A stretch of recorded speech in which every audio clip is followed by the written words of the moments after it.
It's starting all over again. Leader Fan Radio Network. What do you mean? And KFAN.com.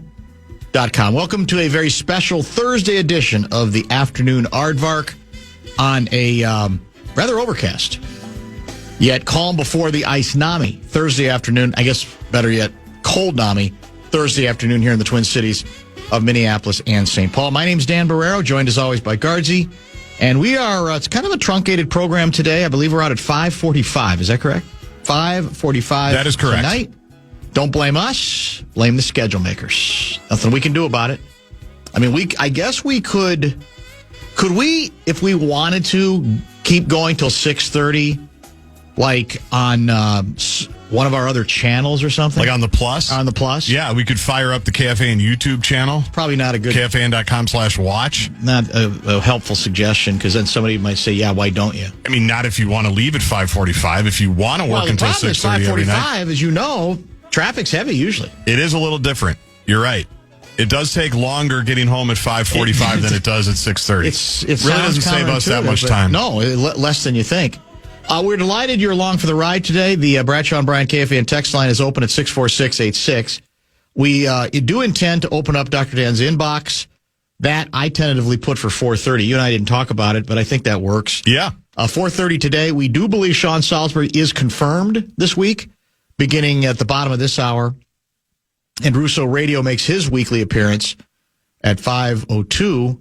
Showdown game tonight. That's a home game, right, with the Stars? It is. Dallas Stars. I got a lot to get to, maybe even before Russo joins, on that game and perhaps the opportunity that it might afford your favorite hockey team as well. It's starting all over again. And the noise is going to only get louder and louder and louder until, well, I don't even know there is an until. The starting quarterback, the current quarterback, the guy who's been anointed as the man. Our young quarterback, puts together a series of performances that for most people, most importantly the Minnesota Vikings, takes any of the drama out of the question of whether he can be our long-term answer at the position. The clock has already begun on Joe Burrow to the Minnesota Vikings. I have seen that, yeah. And you know who's fueling this one more than anybody? It's Schefter. Really? Your guy Shefty. That's the nickname? Yes, Shefty. Shefty. He's the guy who's fueling this one. And did you read or see the comments that Joe made? I did. Gotten some people going. I did, and that's what I think that was the ember that started this fire. There's no question. Right? It was very introspective, very thoughtful, basically midlife crisis. What am I doing with my life if I'm not having any fun, right? And that's what's gotten people going. Yeah. I mean, part of it is how different people might interpret his comments differently than others. I mean, Shefty's got enough shock jock in him too, where he goes, "This is a story. We can ride this wave a little bit. So let's have some fun with this." That doesn't mean he doesn't believe it, but it does mean that others could listen to the same comments and say, "Okay, yeah, he's being a little philosophical." That doesn't mean he's necessarily going to be demanding a trade. And by the way, this would not be the only market in which eyebrows would be raised about speculation centering on, can you imagine if we got Joe Burrow here to be our quarterback? But I'm telling you, part of also what fueled it with Shefty was he said, I know how much other teams are interested. I've talked to those teams.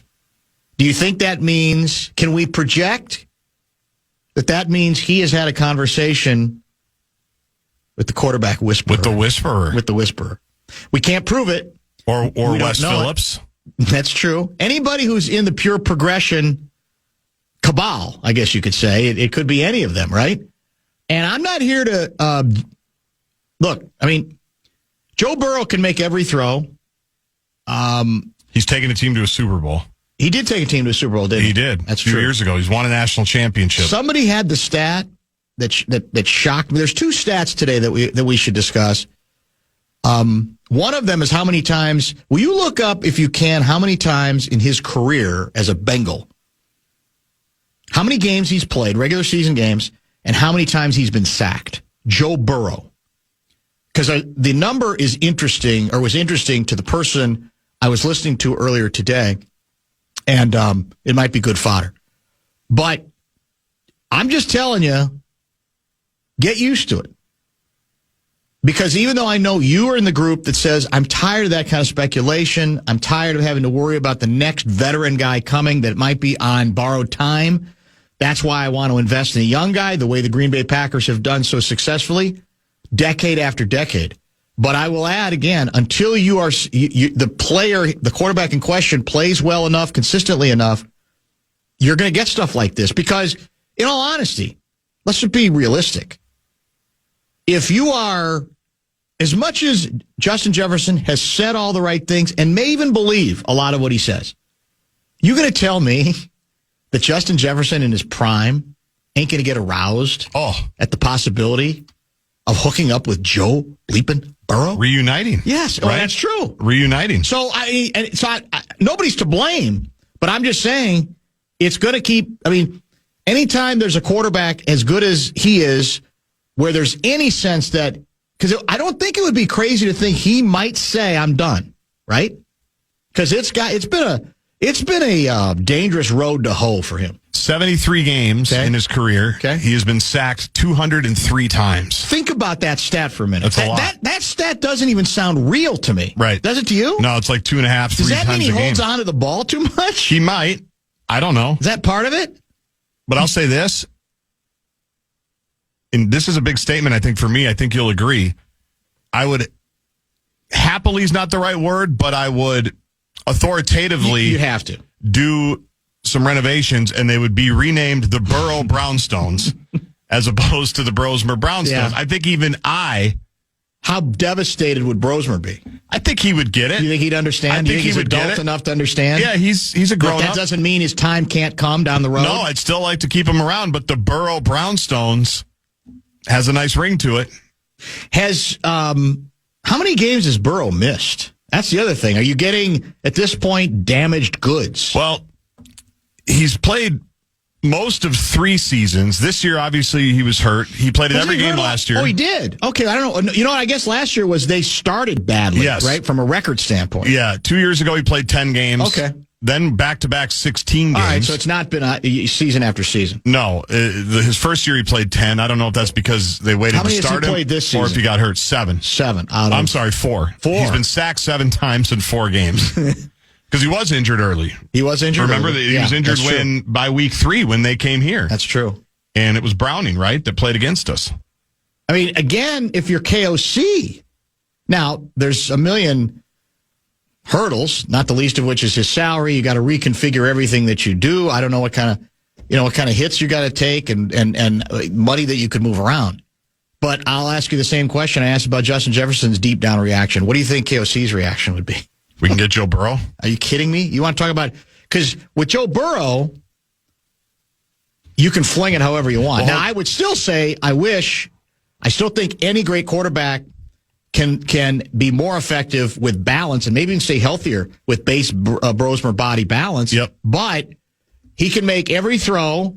You don't have to, strip it down, check down, 4-yard passes. Right. All the fancy stuff he wants to do, all the stuff he could cook up in the laboratory as the mad quarterback whisperer professor. He could do all of them with this quarterback. That would be his first question. I'm sure he evaluated Joe Burrow in the pre-draft process wherever he was at that time, maybe Washington. His first question would be, is he adept at pure progression? Can he do pure progression? Is that what we call it? Yes. Pure progression? Pure progression, which is going to be a great subject with Salisbury because it's broken out inside the passing quarterback world. Oh, yeah. As a big debate. I know. Between two sides. And on the other side of it is the former Rams quarterback. Kurt Warner. He's adamant. We quoted some of that. We even talked to Mace a little bit about it. he'd never heard the expression pure progression. Well, that makes sense because he's like an actual football coach that doesn't feel they need to term everything. It's just, can you throw the ball or not? Pure progression. No, we have to term everything. We're obsessed with it. Zimmer didn't worry about stuff like that. Excuse me? He wanted these new guys, these Within and Wild guys. That's what they do. They live for the BMI boys. The BMI boys is a good way to look at it. You're exactly right. So in any case, we'll. I'm just throwing it out there. I don't have any knowledge, but if it gains steam, and let's face it, the Bengals aren't going anywhere. That's going to be the story the rest of the season on Cincinnati. What's going to happen with Joe Burrow? And if Joe Burrow says, he seems to be greasing the wheels, right? When he says, hey, I got to have fun. If I'm not having any fun. Now, I get it. I've already had texts saying, well, gets $50 million a year. He can have some fun with that. I'm not going to feel too sorry for him. I get that. But he plays a kid's game. He said it himself. Yes, he did. That's the way these guys think. So that might be the first step in an orchestrated plan where then he heightens the pressure. Ratchets the pressure up. And then eventually it's like, let's go. We got to go. Get out of here. And Cincinnati says, who we kidding? We're not going anywhere. He doesn't want to be here. So let's go ahead and clean house and let's start over. I don't know. Now, again, if the rest of this season, JJ McCarthy makes dramatic steps of consistent improvement, then a lot of that momentum will be taken away. But that's the vacuum. We've said this over and over again. The vacuum has been created by the Vikings quarterback play much of this season, and certainly McCarthy's either lack of availability or lack of quarterback competence at the National Football League level, notwithstanding a couple of games. That's what then fuels this kind of speculation and makes it impossible to not have to at least consider or at least talk about. Bottom of the hour, as I mentioned, Salisbury. We'll get into this whole pure progression stuff because it's the Jackals are absolutely fascinated by it. We got a Dunez to get to today. Have I mentioned all our guests? I think I did. Russo at 5:02. Showdown game tonight with the Dallas Stars, the red hot Dallas Stars. Who's in net tonight? Do we know? I don't. I'll find that for you. We'll find that out. And Dr. Dan's inbox, you can still email Guardsy JG at KFAN.com. Fan.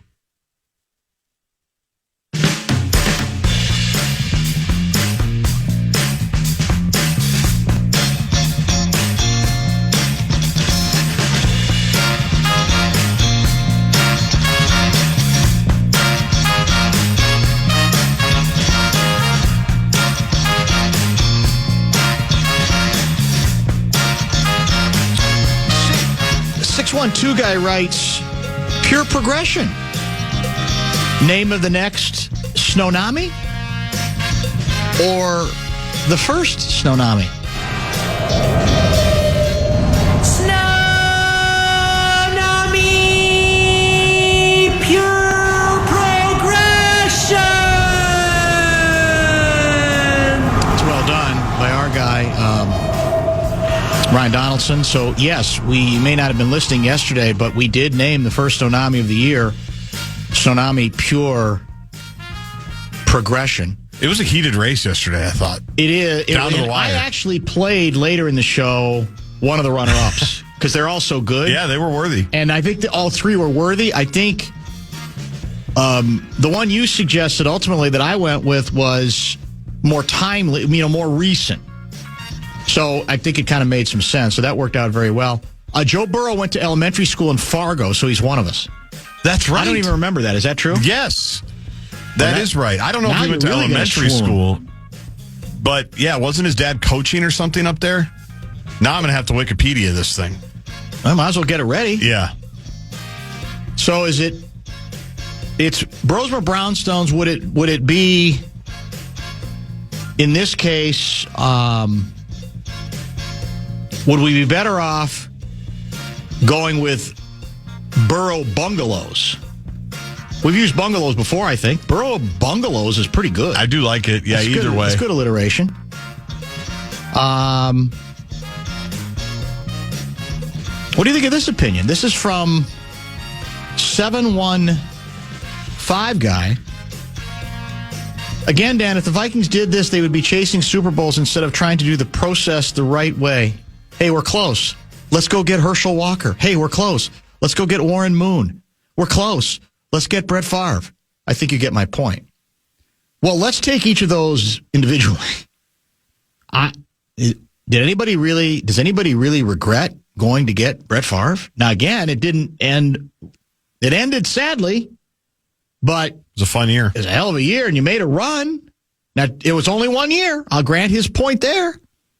Warren Moon, yeah, there wasn't a lot left there. Herschel, Herschel was basically done. That was the mistake. That's what none of us realized about Herschel by the time he got here. Jimmy Johnson realized it. How old is Joe Burrow? Joe Burrow? He can't be that old. I think he's 29. Yes, he's 29. He's in his prime. Again, unless this is the signal that his body is breaking down, and that's something you would have to do, obviously, your due diligence on. There's no question about that. His dad was the defensive coordinator for North Dakota State for 2 seasons, 03-04. So that would have been elementary school for him. Would have been elementary school. Pure progression may equal puke progression. What does that mean? That's not very positive. I think people are just sick of hearing it. I know I am. Yeah, it didn't take long to catch on. Dan, I feel like I could be like an assistant quarterback's coach now for everything that I've heard about pure progression just this week. You could at least pretend to be. That's right. I could get the whistle. You get all the terms. Yes. You can speak the language. I'm just trying to learn about the club, reading all our friends, and it's all pure progression. Dan, if JJ plays well the rest of the season, you need to admit that you were wrong. You've been on him like white on rice. That's from 612 guy. 612 guy, I don't know how much you listen to the program. I heartily endorsed the decision to draft him. But my job is to look at what I see and evaluate. And at no point, not once, have you ever heard me say the Vikings are required to give up on the JJ McCarthy experiment. Not once. I challenge you to find it. So, yes, I have been critical because even football people I trust say that by first year or young quarterback standards, this has been more than your average, a little bit up, a little bit down, horrible game here, bounce back this way, that analytically and eye test, this has been another level of bad that should at least be reported on and open people's eyes to the possibility that they may have to look elsewhere. But at no point have I said it's over. I think people believe they have to continue to play them and see where this thing goes. We talked about some of the improvement last week, which largely, I think, was connected with the approach that the head coach took. Playing against literally one of the worst defenses in football. It's okay to say that. That doesn't mean you dismiss and ignore his progress, but it's context. That's what we look for on this program. A little bit of nuance. So layers. There's no. I'll have to eat my words of what? That he played as badly as he did? No, that's on the record. That's happened. It was right in front of us. So we'll see. The McBobos are sensitive. I mean, there's not any question about it. And maybe last week was enough for them to feel their oats. I'm not sure. But I'd like to see a little bit more before I'm going to go, predictions are hard. As we learned from Vikings last week, Vikings.com. Let's pause and chat with Sean Salisbury. Is he a pro-pure progression guy or an anti-pure progression guy? And then we'll have him redefine the terms so we're all speaking the same language. Shawnee is next.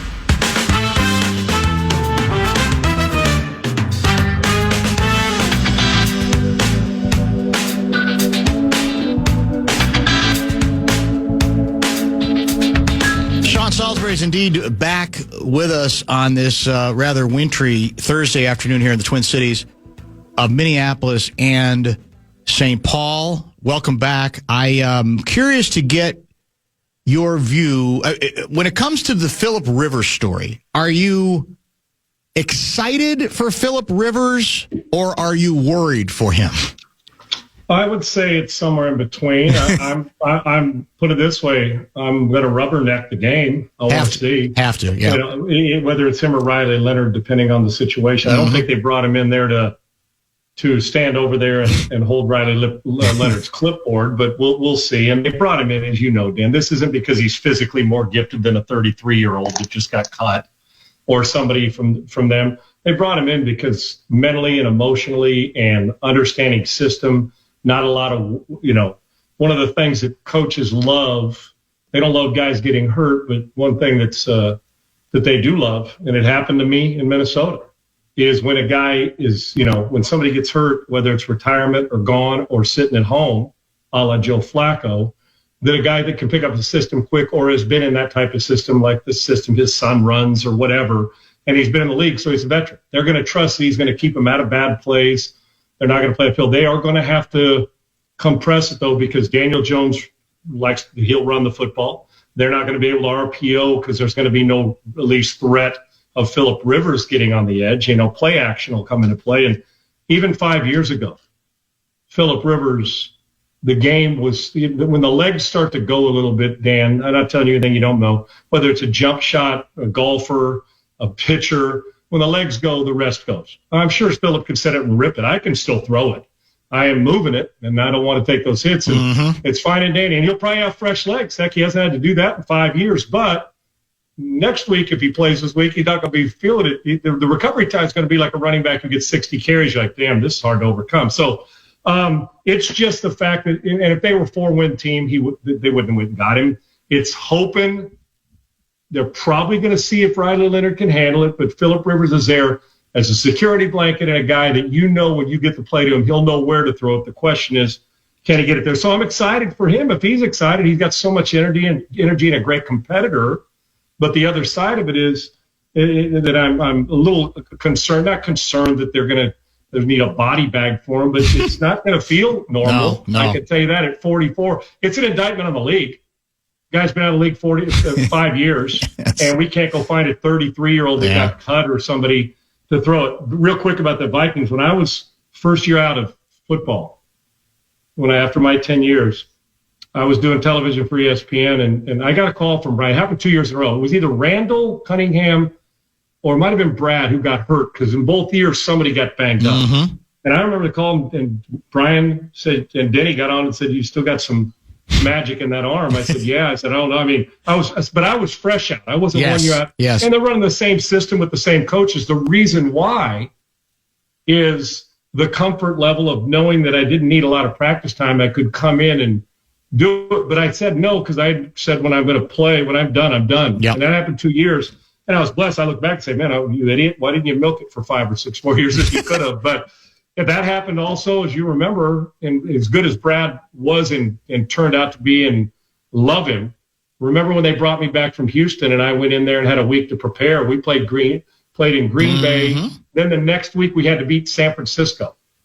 Later in the year, if you remember, I was on the team at the beginning of the season, but late in the year, Brad was a backup, and they had gone to me at the last game to beat San Francisco, go to the playoffs. And it was nothing more than not being better than Brad. It was a comfort zone. We beat the 49ers at home, and it was just simply the system. Haven't been in the league longer. That was it. 3 years later, they wouldn't have done that with me. They'd have kept Brad in. So, and then Brad goes on and gets to the Super Bowl ring and the rest of it elsewhere. So the people do that, and it's more the mental side of having seen it a million times, and Phillip Rivers has seen it a million more times than I have. But I wouldn't expect a whole lot of vertical bandwidth in this game if he's playing. And isn't he playing Seattle? Aren't they playing Seattle? I believe so. That's a damn good defense. That's the other thing. It is. Yeah. And you could make the argument outside of the Rams. Yeah. And they're ahead of the Rams in the power rankings. Yeah. And I think the Rams beat them. That is the and Darnold had a rough one against them. That is as good a team as as there is in the NFC. So it's going to be. I would imagine the ball's going to come out quick. And if you're Phillip, if I was giving him anything, throw it to the right guy, but get it out quick, brother, and protect yourself. 44 ain't easy. Are you familiar with the term regarding quarterback play, pure progression? Yeah, as opposed to coverage progression and going through it. The way it's been explained to me, and you tell me if I have this right, is it's what's viewed as a quarterback read system where the QB, you look at receivers in a fixed order. You look place A on each play, whatever the play is, then you look B, then you look C, regardless of the defense. And I bring it up because it's been within the last several days, every Viking coach, every offensive coach has been opining on it, waxing rhapsodic on it, saying it's the best way to quarterback and to teach the position, and yet not everybody agrees, because I want to read you a Kurt Warner reaction to all this.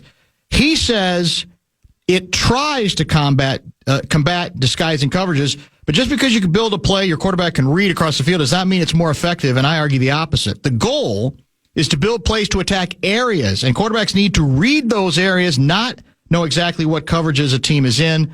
You give keys and read bodies. The D still has to cover all the same zones with the same number of people. We often overcomplicate things. So he seems to be talking about favoring something else. Can you make as a former quarterback who pays attention to this stuff, make sense of all of this and where you reside?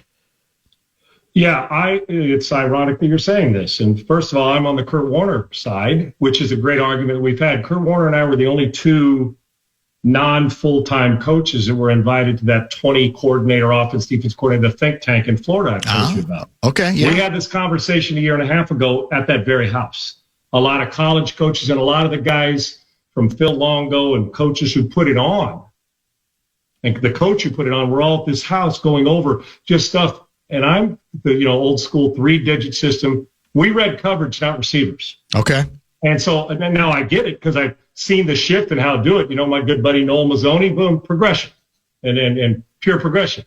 Kurt Warner and I come from Norv Turner, Brian Billick, Tom Moore, where we're not staring at the receiver. We're looking at coverage and angles and leverage and zones. And if it's man and you got the window, the truth is this is dumb it down for the quarterback.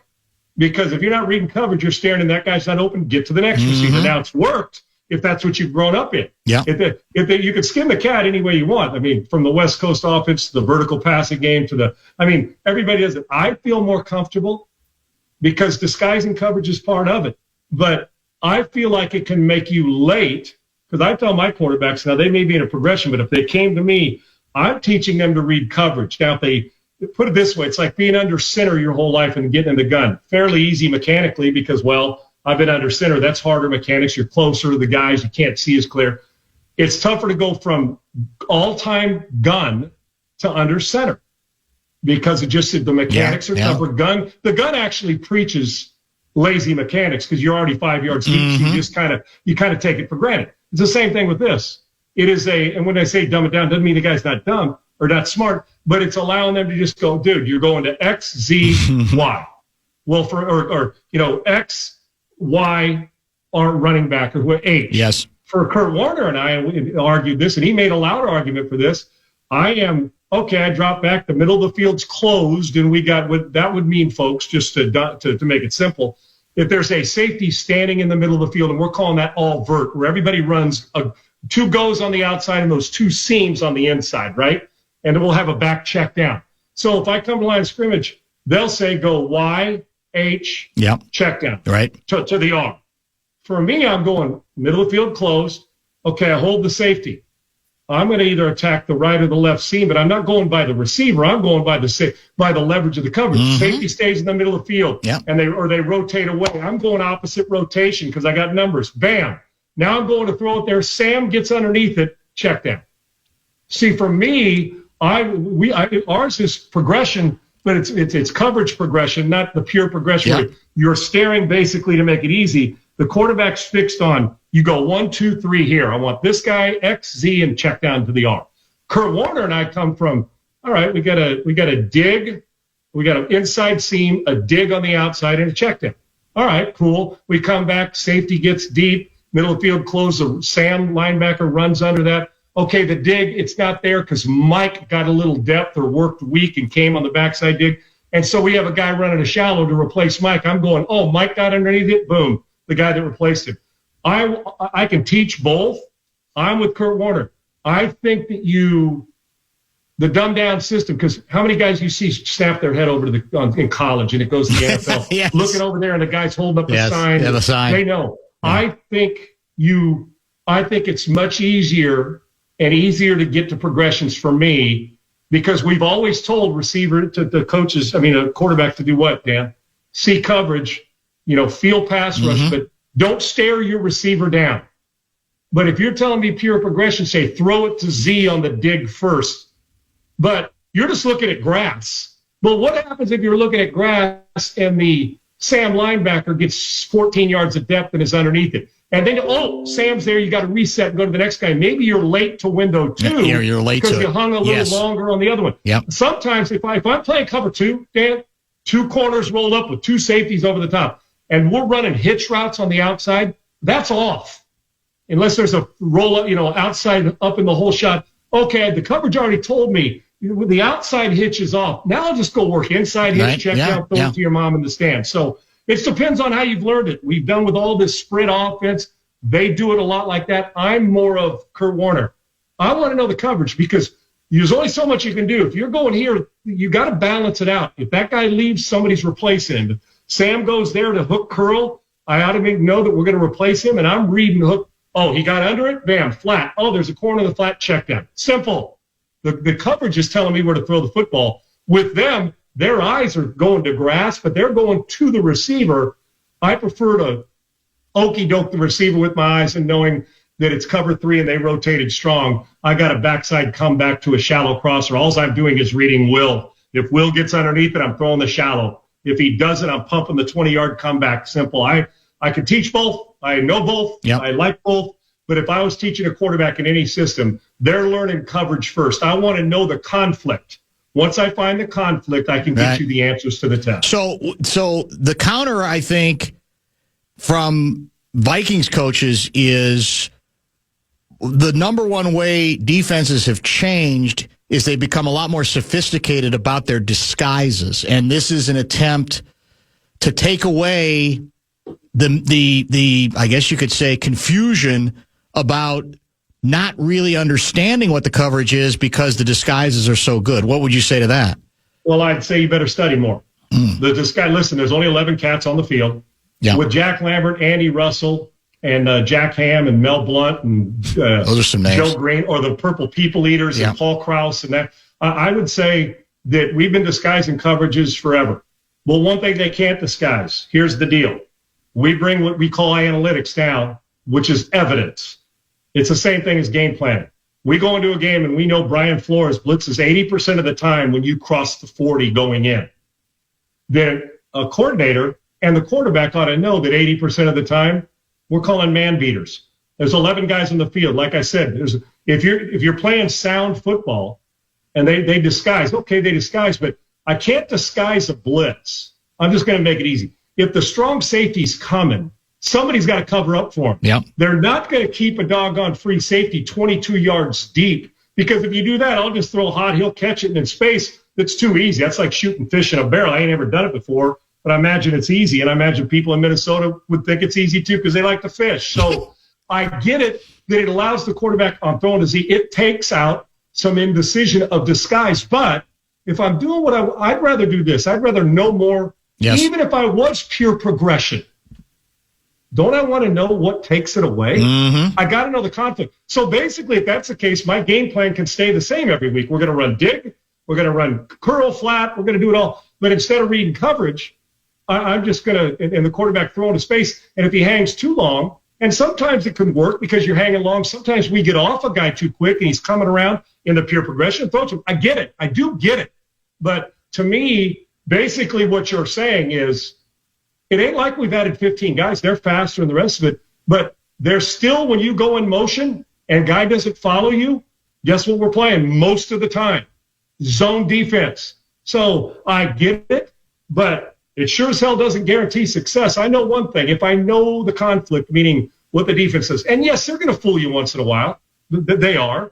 But I know I'm more well prepared if I go into an SAT test knowing having studied the problems I'll have a better chance at the answers. But when I go in there, basically I'm saying, I'm looking here. If that guy's open, I'm throwing to grass. But if it's a non-moving route, you're not throwing to grass. You're throwing to the player. So where are your eyes? At the player, which tells me you're not disguising enough with your eyes to move guys because you're going player, not coverage. So there's advantages and disadvantages to both. I prefer to know the foundation of the house, not just the cosmetic structure. I feel like I'm attending an online course at Quarterback University. It really is. This is outstanding. You would really love it. I would. Dan, this is fun. Dan, you would. It's one of those things I've always said. Wouldn't it be great? You and I are sitting in a room, and myself and Kurt Warner and Brad and Warren Moon, former Vikings and former players, that we had like a docu-series where it was like, where 12 of us are sitting there. We got a whiteboard, we got film, and we're just talking and rolling tape. Well, why? I wish they'd have rolled tape at our week-long, at the think tank, because the stuff you learn about RPO and what defensive guys are thinking and why they attack this and how they're disguising. It's complicated, but in truth, it's a really simple game when you really get down to for the 49ers. We talked about this back when Bill Walsh and when Norv Turner and Jimmy Johnson were in Dallas and Bill in San Francisco. Everybody thinks they ran 75 different plays a game. Yes. The truth of the matter is they may have 400 of them in the library we all put in during training camp. But you know what they're running? Like anything. Dan, you have your favorite golf shirt, right? You may wear 3 or 4 different ones, but we'll always go to our go-to favorite jeans. Well, the coordinators think the same way on both sides. So you get 12 passes and 5 runs, but you know what we do on offense? Just dress them up. You just give them a little more window dressing, right. More formations, more personnel groupings, but the play and the read are the same. It's just a different body at times doing it. Yeah. To me, just pure progression makes me feel like I'm being guided along by a coach during a game standing out there with opposed to. And I always tell my quarterbacks, I said, prepare as if the coach is never going to make it. He's sick, can't make the game. You're calling your own game. Now what? Okay, well, I'd like to know. Well, great. Even if you're a pure progression, I still want them, just like I want them to know how to take a snap under center in the gun. And yes, it would be fascinating to sit down and talk about it. I also want to do something where I get all the like 10 backup quarterbacks in the room and talk about that role. We don't do enough of that. That'd be great. And I think it'd be awesome because when I was talking to the stars, talk to the guys when we went through the Shedeur Sanders and talk about the backup. Well, Max went through it a couple weeks ago. You don't get any work, and then you finally become the starter, and like your expectations. So I think it'd be fascinating as well. But both systems work, but you got to have Kurt wouldn't be comfortable running what we're talking about because Kurt is a grinder, and he'll argue till the end with the. I'm telling you, I loved it relentless. Too. And I'm with him. I'm saying, guys, you guys think NFL wise, yeah, we do, but there's nothing wrong. Plenty of colleges are running NFL systems and vice versa. It's just who you're reading. I'd prefer to know where the defensive guy is as opposed to just grass. JJ McCarthy played better last week. Is that because he made better decisions? Is it because they simplified what he had to do? Or is it they were playing one of the worst defenses in the National Football League? I think that you could probably split them. Or, when I say make it 33, 33, and get to, I do, in watching it. They weren't overly, not a bunch of huge, but what did he throw for, like $170, but he was more accurate. Right. He seemed more decisive. The Washington's reeling, obviously, not only the quarterback side with his injuries, but reeling on the, just as a team. They're not the same. Their defense is completely, they're in disarray. I thought he made good decisions. It felt like Kevin was keeping it simple after him being out with concussion, so simplify it. And the biggest thing is when you're decisive and you know where to throw it, and didn't turn it over. I think it's only the second time all year they've had a clean game. Yep. And they were putrid in the plus-minus territory. I don't even remember what it was going in, but I'm watching the game thinking, I thought they were double digits in the league. In the minus territory. And so, and if my memory served me right. And so they protected. Listen, you protect the ball and play good defense, like pitch a shutout. To my knowledge, Dan, maybe you can help me, but the team that scores more points than the other team wins 100% of the time. So when your defense, which has been pretty solid all year, pitches that shutout, and then you do your thing and go not turn it over and give somebody who's who's really a short field and some confidence, things usually turn out well. They haven't done that enough. So winning the turnover battle, the quarterback protecting the ball, and just being efficient it'll always travel. Then if you run somebody who's doing the same thing, well, then you're going to have to make 3 or 4 plays on defense and on offense that make a difference. Run after the catch after it was a tackle, break a few tackles down at the goal line, whatever it is. So I thought not spectacular offensively, but efficient enough to stay in, and they didn't put their defense in a bind, turning it over, and then you turned Bryant's defense loose, and you saw the result. Going into the Washington game, the Vikings the turnover takeaway differential was minus 15. Yeah, it was somewhere in the teens. It's ridiculous. Yeah. They improved to minus 12 but that goes to show you they were 3-0 in this game and still are well into double digits. The only team worse right now are the Jets. The Commanders are right behind them at minus 11 as well. And how are those two teams doing, Dan? It's not not at all. They're going home early too when this season's over. So it's a novel concept that if you protect the ball and you've got great defense, at least you have a chance in every game. So we talked at the start of the show about this is, you could argue, a fairly media-driven story at this point, but I think I sort of understand why the speculation has begun on it. And it was Schefter responding or reacting to Joe Burrow speaking very philosophically in a way that I think has opened the door to, is that the first sign of what's going to be an orchestrated effort to try to get the hell out of Dodge? In this case, Dodge being Cincinnati, Ohio. So, and I said, any team that's looking for a quarterback, the speculation, if he might be available, is going to start, right? I mean, it's inevitable, including here, until McCarthy puts together enough games where you say, we're not messing with that anymore. As good as he is, we got our guy. We're going to stick with it. We're not going to spend that kind of money, blah, blah, blah. But Burrow, I'm curious to get your view. My assumption is that you believe Burrow is still one of those guys that if he becomes available, there are going to be a lot of quarterback whisperers. They're going to say, well, what's it going to cost? We have to look into that. What do you think is going to happen there, and what do you think of him at this point in his career? Dan, there's 5. There's one negative about Joe Burrow is the injuries. Yeah, that's it. There is nothing else not to like going into this press. Nothing else not to like. Now, that's a big one if you can't stay healthy. That's true. It's amazing. The guy hurt, but when he's hurt, but he always comes back faster. The toe was supposed to be another month. He's back. His injuries come back from knee. He's been the comeback player of the year twice. That's all you need to know, right, about the guy can play.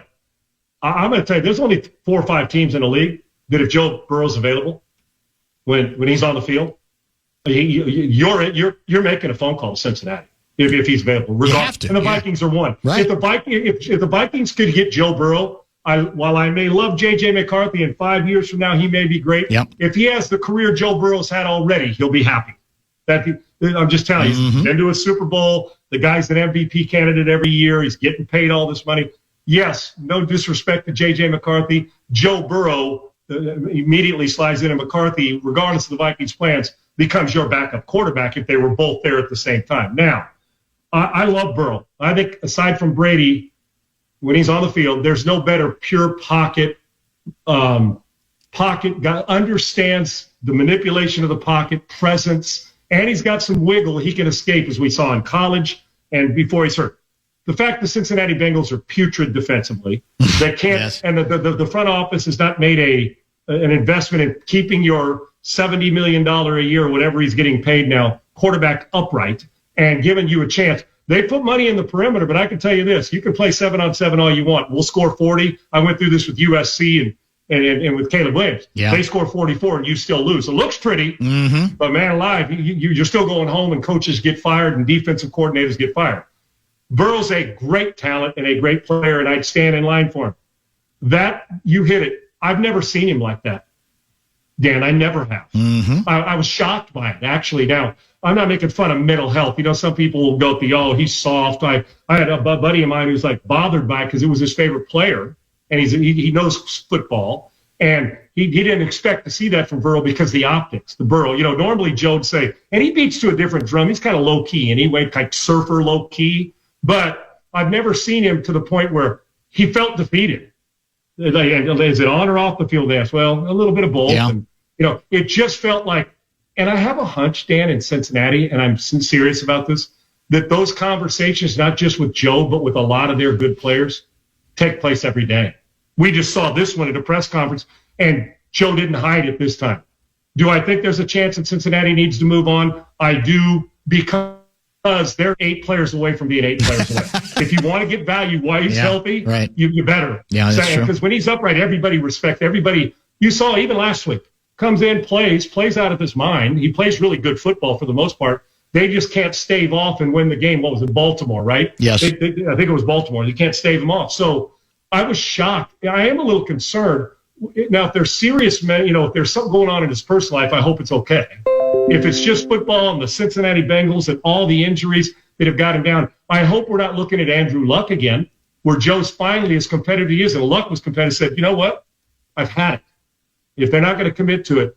And it will not shock me if this has also led to you, like you say, with all this player empowerment, asking out, honestly. And if he does and Cincinnati accommodates him, they're going to get a haul of players and he's going to go somewhere. But if you're Joe Burrow, you're probably saying, just don't send me.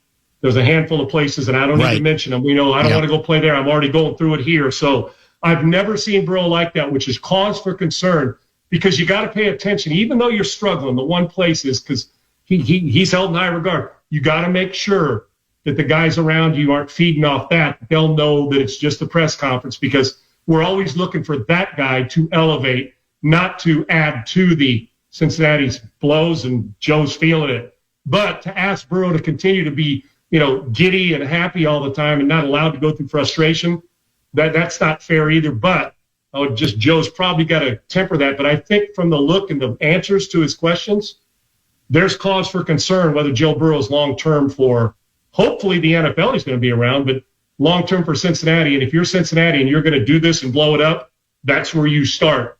And you'll get a lot for him, and somebody else will be very grateful. And I'm not sure right now Joe would care too much, would care if they moved him on right now. I don't want to turn this into too much Joe Burrow hotline, but I had a stat that that Guardsy found for me earlier that I'd heard about that I need an explanation on. So he's played 73 regular season games. Mm-hmm. He has thrown for almost 20,000 yards, 7.4 yards per attempt, 148 touchdowns, 48 picks. But here's the stat that I had not, I guess, realized. In 73 games, he's been sacked 203 times, which seemed incredible to me. So does that mean, they haven't had any he has no protection, or he holds on to the ball too long? Or how do you explain that kind of stat for a guy who's viewed as a top 5 quarterback? Well, think about this. A lot of times, some of our best, who led the league in sacks a couple of years ago, close? Russ Wilson. Yeah. He did. Caleb Williams. Yeah. Some of our most mobile players, and you know why that is? Aside from the fact that those guys like Caleb Williams get drafted high by a bad team, hence why he gets to be the first pick of the draft, and you're trying to build it, right? But also add to that young players, guess what happens? You bail into your strength or your crutch. First guy's not there, pure progression possibly, and you go make a play because you know you can bail yourself out of it. Burrow's not a statue. Burrow's not Phil Rivers.